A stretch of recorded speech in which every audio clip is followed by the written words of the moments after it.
કૃષ્ણ પરમાત્મા શ્યામ વર્ણ હતા. તો ગોવાળો એમને પૂછે છે કે કાનુડા, તું આટલો કાળો કેમ છે? એટલે કૃષ્ણ છે એ ગોવાળોને જવાબ આપે છે કે તમારા જીવનનું અંધારું હરવા માટે આવ્યો છું ને, એટલે હું કાળો છું. આ જ વાત ગોપીઓ પૂછે છે કે કૃષ્ણ, તું આટલો શ્યામ વર્ણ કેમ છો?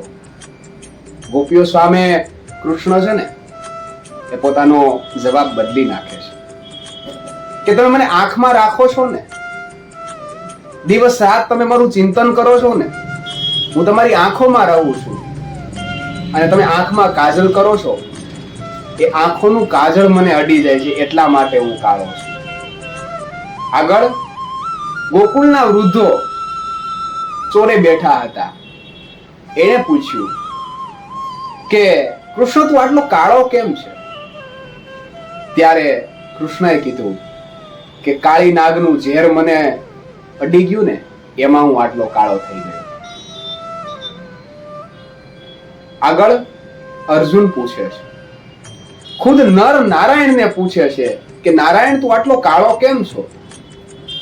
ત્યારે અર્જુનને હસીને જવાબ આપે છે કે તારા જીવનની કાળપને હરવા આવ્યો છું ને, એટલે હું કાળો છું. આગળ દુર્યોધન પૂછે છે કે ગોવિંદ, તમે આટલા કાળા કેમ છો? ત્યારે કૃષ્ણ દુર્યોધનને હસીને જવાબ આપે છે કે તારો કાળ થઈને આવ્યો છું ને, એટલે હું કાળો છું. અને છેલ્લે રાધાજી પૂછે છે કૃષ્ણને કે શ્યામ, તું આટલો શ્યામ વર્ણ કેમ છો? ત્યારે કાનુડો જવાબ આપે છે. શું જવાબ આપે છે? કે તમારા રૂપનું માન રહીને એટલા માટે હું કાળો છું. રાધે રાધે.